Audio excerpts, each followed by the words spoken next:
যেই পরিস্থিতি প্রেক্ষাপট তৈরি হচ্ছে, নিশ্চয়ই মোস্তফা সরোয়ার ফারুকী মনে মনে ভাবতেছে আর কি, প্রকাশ্যে বলুক না বলুক, আগেই তো ভালো ছিলাম।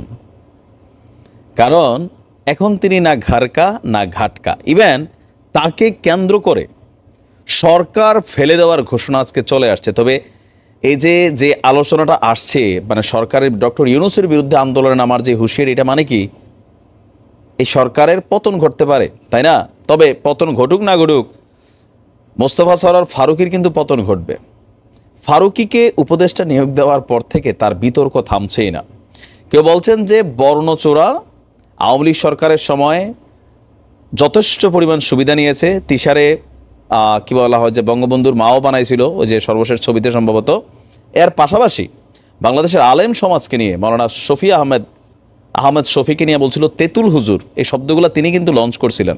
এরপর তার বিভিন্ন কিছুতে নাকি সমকামিতা, তার নাটকগুলোতে অশ্লীলতার প্রমোট আছে।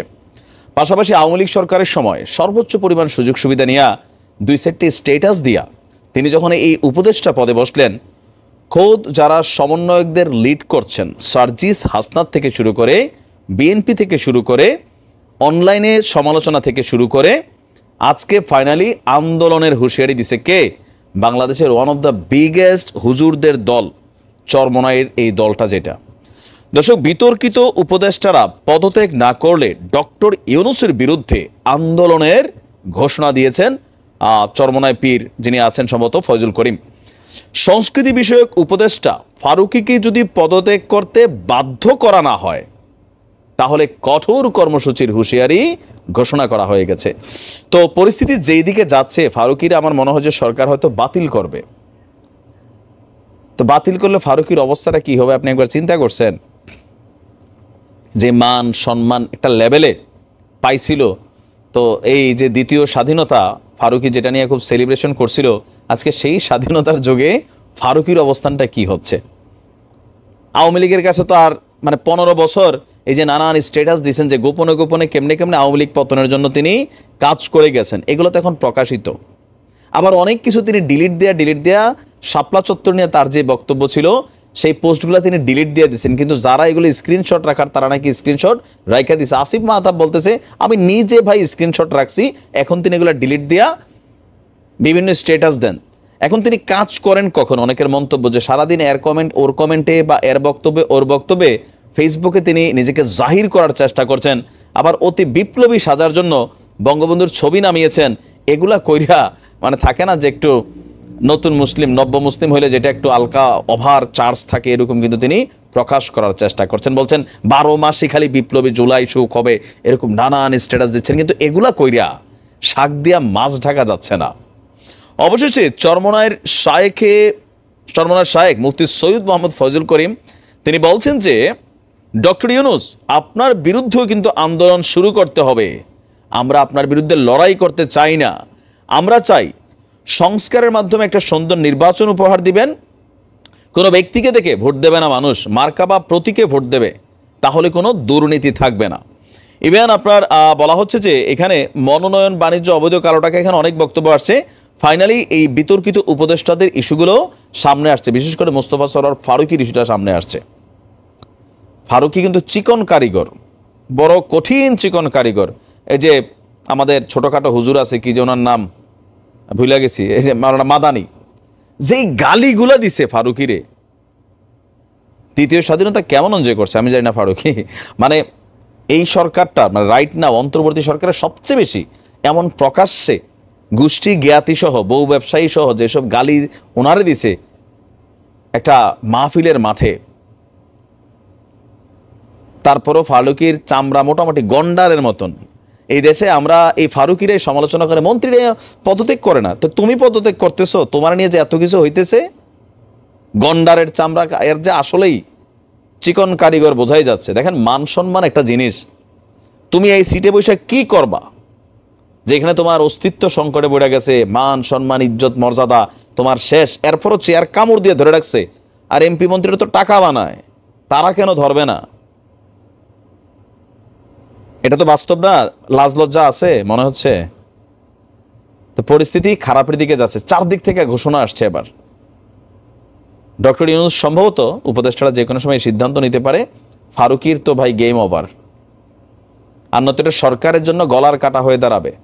সবাই কিন্তু এই পয়েন্টে আটকানো, একের পর এক চাঞ্চল্যকর তথ্য বের হচ্ছে ফারুকীর। তো আশা করি খুব শীঘ্রই ফারুকী সসম্মানেই পদ থেকে পদত্যাগ করবেন, আর নয়তো জনগণ তাকে টেনে হিস্ট্রে ভালোবাসা দিবে, ফুটফুটে সুন্দর। ব্যারিস্টার সুমন ভাই সারা বাংলাদেশের মানুষের কাছে আওয়ামী লীগ করার পরেও তার বিভিন্ন বক্তব্যের জন্য তিনি জনপ্রিয় ছিলেন।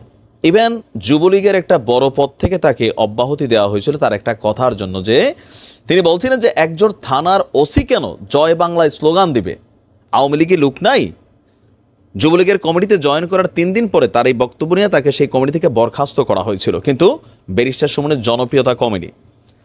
নির্বাচনের যেই ফলাফল বা নির্বাচনের আগে চুনারুঘাটবাসীর যেই উচ্ছ্বাস আমরা দেখেছি, দলমত নির্বিশেষে ব্যারিস্টার সুমনকে মানুষ ভোট দিয়েছে। কিন্তু একদম শেষ মুহূর্তে ঠিক সরকার পতনের 2 দিন আগে ব্যারিস্টার সুমনের কিছু বক্তব্য বা কিছু ভিডিও ক্লিপ যখন সামনে আসলো, তিনি তার এই যে দীর্ঘদিনের ভালোবাসা মানুষের কাছে সেটা হারাই ফেললেন, আর দেশের প্রেক্ষাপটটাই চেঞ্জ হয়ে গেল।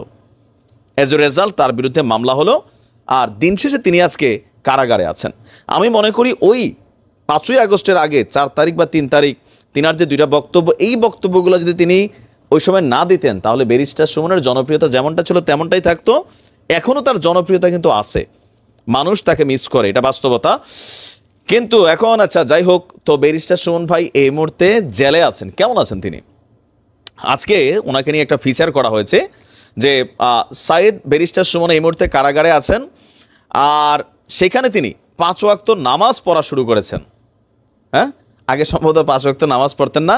জেলে গেলে মাশাআল্লাহ অনেকেরই হয়তো এই ভালো অভ্যাসটা হয়। এর পাশাপাশি পত্রিকার খুঁটিনাটি পরে তিনি দিন কাটাচ্ছেন। সম্প্রতি ব্যারিস্টার সুমনের সঙ্গে কারাগারে দেখা করতে যান তার দীর্ঘদিনের সহকর্মী এবং chamber partner M Liton Ahmed. তো বেসরকারি টেলিভিশন চ্যানেল 24কে একটা প্রতিবেদন প্রকাশ করা হয়েছে। তিনি বলেছেন যে অনেক বদলে গেছেন ব্যারিস্টার সুমন, 5 ওয়াক্ত নামাজ পড়ছেন, কারাগারে ঘুম থেকে ওঠেন ফজরের আজানের আগেই। ব্যারিস্টার সুমনের জেল সঙ্গী হলেন সাবেক খাদ্যমন্ত্রী সাধন চন্দ্র মজুমদার এবং সাবেক প্রধানমন্ত্রী শেখ হাসিনার মুখ্য সচিব ও জাতীয় রাজস্ব বোর্ডের সাবেক চেয়ারম্যান নজিবুর রহমান। তাদের দুজনের সঙ্গেই একই রুমে থাকেন ব্যারিস্টার সুমন, আর তাদের সঙ্গে সাবেক এক পুলিশ কর্মকর্তাও আছে। জেলে ডিভিশন পেয়েছেন ব্যারিস্টার সুমন।